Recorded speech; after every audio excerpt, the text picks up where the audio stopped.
Olá, bem-vindos ao programa Argumento. Nessa edição, nós vamos conversar com o senador Lobão Filho sobre as manifestações populares que aconteceram ao longo do mês de junho, a proposta de reforma política enviada por mensagem pela presidenta Dilma Rousseff. Senador, obrigada pela sua presença aqui no nosso programa.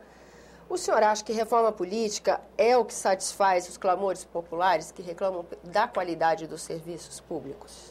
Absolutamente, uma coisa não tem nada a ver com a outra. Então, por que o senhor acha que nesse momento nós começamos a discutir agora a possibilidade de uma reforma política? Bom, eu entendo que isso foi alguma sugestão muito mal dada por algum assessor da presidenta da República. Reforma política, vamos abordar voto distrital, financiamento público de campanha.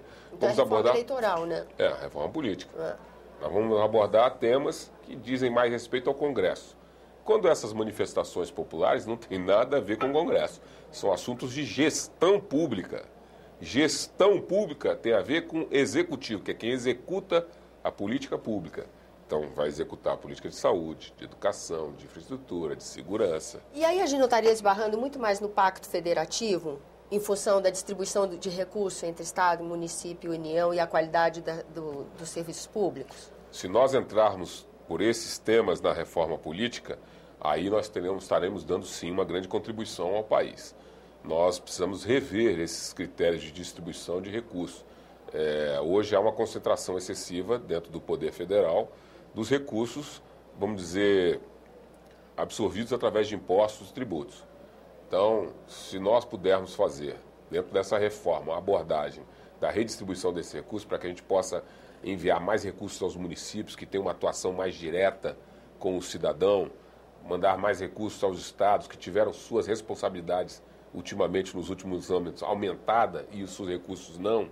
Então, se nós pudermos fazer essa redistribuição dentro de uma ampla discussão de reforma política, aí sim. Agora, discussão limitada e pobre em relação à votação, se financia o político na sua eleição ou não, eu acho que isso não resolve nenhum dos problemas brasileiros. Nenhum. Se eu pudesse escolher temas importantes, eu escolheria reforma tributária em vez de reforma política. Né? Até porque o povo em si não conhece nada de reforma política. Fazer um plebiscito para o povo se opinar sobre reforma política, as perguntas vão ter que ser muito bem estudadas, porque a rigor, de todas as pessoas que eu conheço, que eu tenho indagado sobre o tema, ninguém sabe nada. O que é reforma política? De que se trata? O que é voto distrital? Como é que funciona? Como é que não funciona? Isso é um tema altamente complexo, que não tem nada a ver com esse momento que nós estamos vivendo, né? Eu acho que o Congresso tem sim que se debruçar sobre esse tema e numa oportunidade melhor, vou dizer, mais oportunamente, não agora. Agora nós temos que discutir o que o clamor das ruas vem pedir aos governantes, que é exatamente esses assuntos básicos que eu me referi: saúde, educação, infraestrutura, segurança. O problema de recursos, por exemplo, na semana passada, na última semana de junho, nós tivemos aqui uma ordem do dia dedicada a tentar entrar em sintonia com esses clamores populares, com as manifestações que a gente tem visto ao longo do mês de junho. E aí tivemos, por exemplo, assegurados mais recursos para a educação. Nós não temos também um problema de gestão? Não, nós temos... A simples aumento de recurso gera uma expectativa de melhoria, o senhor acha? Não, você está absolutamente correta. Em primeiro lugar, acenou-se com a possibilidade de recursos adicionais, vamos chamar de recursos marginais para a educação, através do royalties do petróleo.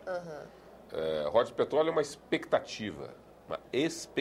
Você está entendendo de ter uma receita. Né? Precisamos concretamente trabalhar no problema de hoje. E há, no meu entendimento, uma carência de gestão de resultados em todas as áreas, principalmente na área da saúde. Na área da educação eu tenho visto realmente uma busca constante da qualidade da educação brasileira. Eu não vejo aí um problema, vamos dizer, maior de gestão.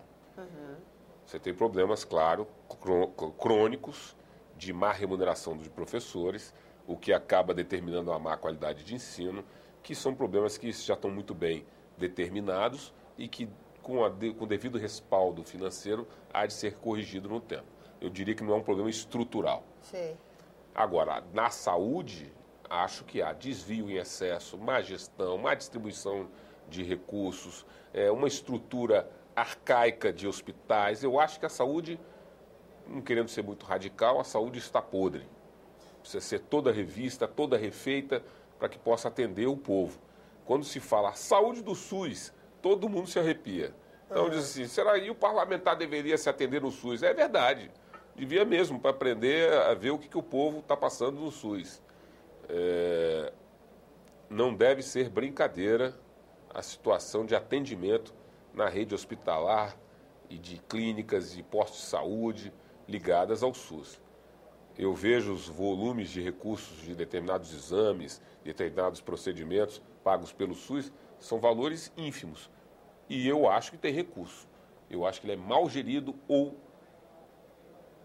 eu acho que tem uma parcela grande de desvio desses recursos dentro do sistema todo. Senador, o senhor no início da nossa entrevista falou que o problema maior desses clamores diz respeito ao trabalho do Executivo, não bem do Legislativo. No entanto, o senhor esse ano está presidindo a Comissão Mista de Orçamento. Dessa comissão onde o senhor está atuando, é possível ações e decisões que ajudem a atender a esses clamores? Porque a partir dessa comissão fica mais nítido que serão as políticas públicas no ano seguinte, não é? Tânia, é possível. É possível e nós vamos tentar fazer. Deixa eu explicar para você e para o telespectador que nos assiste o que acontece nos bastidores do poder. A Comissão de Orçamento determina todo o orçamento de investimento da União. Isso. Antes de discutirmos o orçamento da União, nós vamos discutir as regras deste orçamento, que é chamado, dentro do Congresso, de LDO, Lei de Diretrizes Orçamentárias. Então, é sobre esse tema que hoje nós estamos debruçados. Nesse instrumento, nós vamos determinar todas as regras do que vai acontecer no orçamento. O que o governo quer, o que é natural, né? No exercício do poder, o executivo deseja a maior flexibilidade possível, o menor controle orçamentário possível. O governo quer ter essa flexibilidade e esse poder de manusear dinheiro de lá para cá, de cá para lá e tal. O que o Congresso entende, de uma forma geral? Que deve fiscalizar e diminuir esta liberdade excessiva do governo federal. Então percebam aí vocês que há sempre um embate. Com certeza. Né? Então há sempre um conflito. A consequência desse conflito é que até hoje eu não consegui botar para votar a LDO. Já estamos atrasados no nosso cronograma, mas não há acordo. Não há acordo entre a base do governo, não há acordo entre a oposição e mesmo a base do governo está dividida. Então, eu tenho sido vítima de ações que impedem a votação. Ou seja, no jargão político, a notória obstrução. Então, os partidos estão permanentemente em obstrução. Os da oposição e, pasme, agora os da base do governo também. Todos em obstrução. Porque a maioria dos parlamentares entendem que não tem que haver flexibilização, principalmente no ano eleitoral. E o governo entende que tem que ter um orçamento o mais livre possível para que o governo possa fazer o que quiser. Mais do que nunca, essas duas posições estão bem polarizadas. Muito à véspera polarizadas. do ano eleitoral. Muito polarizadas. Você quer um tema polêmico e que é de momento dentro da CMO, é a questão do orçamento impositivo. Essa eu vou explicar, senador. O que quer dizer orçamento impositivo? Cada parlamentar tem direito a uma verba por ano, onde ele designa essa verba para os seus municípios de atuação. Então, alguns deputados têm um número de municípios onde ele atua e ele distribui essa verba entre esses municípios. Então, mas ele distribui para quem vai executar, ou seja, ou prefeitura ou o governo do estado. Então, o seu parlamentar indica, no município tal, eu quero uma verba para saúde, para fazer um posto de saúde. Então, para a prefeitura ou para o governo do estado. E esse ente vai fazer a obra, vai licitar, vai fazer a obra. O que acontece ao longo dos anos? O governo contingencia, em geral, todas essas verbas parlamentares. Então, por exemplo, pode ser que o governo não contingencie nada das obras do PAC e contingencie 100% das obras parlamentares. E aí fica aquela briga permanente. Ou seja, o Congresso dificulta as coisas para o governo liberar as emendas dele, aí aparece na imprensa dizendo que o governo vai liberar 1 bilhão para as emendas parlamentares, fica parecendo uma chantagem.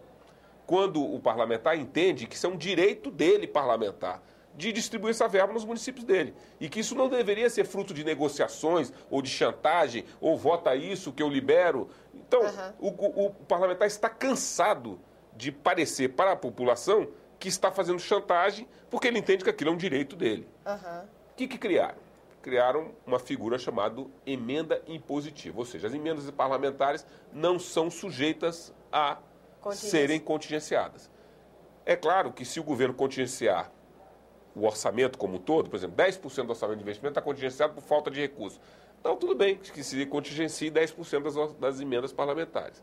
O que os parlamentares não estão aceitando é que se contingencie 100% das emendas parlamentares e libere o resto todo. Então, o que aconteceu? Numa das reuniões da CMO foi colocado... Temos que encerrar. Vamos. Não, Desculpa, senador. Rápido, Vai. Numa das reuniões da CMO foi colocada em votação uma emenda de um deputado chamado Esperidião Amin, que propôs que as emendas parlamentares fossem impositivas, ou seja, tivessem que ser realmente executadas, e que se houvesse contingenciamento, ele fosse pela média do que foi contingenciado para o resto do orçamento. Certo. Passou na Câmara, porque eu tenho que botar em votação na Câmara e no Senado. Passou na Câmara e no Senado perdeu por um voto. E só perdeu por um voto porque há um compromisso de que existe uma comissão hoje na Câmara estudando o assunto para fazer uma proposta para o Congresso. Só por isso não passou na LDO. Poderia ter passado, quase passou. E mudaria a relação entre executivo, legislativo? Começaria a mudar, né? Começaria a mudar. Lamentável, mas nós vamos então ter uma segunda chance, pelo que o senhor conta, pelo que eu percebo, vamos chamar de ânimos do Congresso, esse é um assunto premente e que vai ser votado com certeza. Resumindo para a gente terminar, como é que o senhor vai sair desse impasse? Você está agoniadinha, hein? É a hora, senador. Como é que o senhor faz com esse impasse na CMO? O senhor vai ter que vir aqui gravar uma entrevista só sobre isso. Vamos a cada crise a seu tempo, né? Vamos ver aí o que vai acontecer. Agora a nossa prioridade é votar o relatório preliminar da LDO. Então, vou fazer o seguinte, vamos marcar uma segunda entrevista para conversar só de comissão mista de orçamento. Com certeza, vai ser um prazer. Senador, obrigada pela sua presença. É sempre um prazer, Tânia. Igualmente. A você que nos acompanha também, muito obrigada pela atenção. Esse é o programa Argumento e se você quiser entrar em contato conosco, ligue para 0800 61 2211, ligação gratuita, ou acesse www.senado.leg.br/TV. Até a próxima.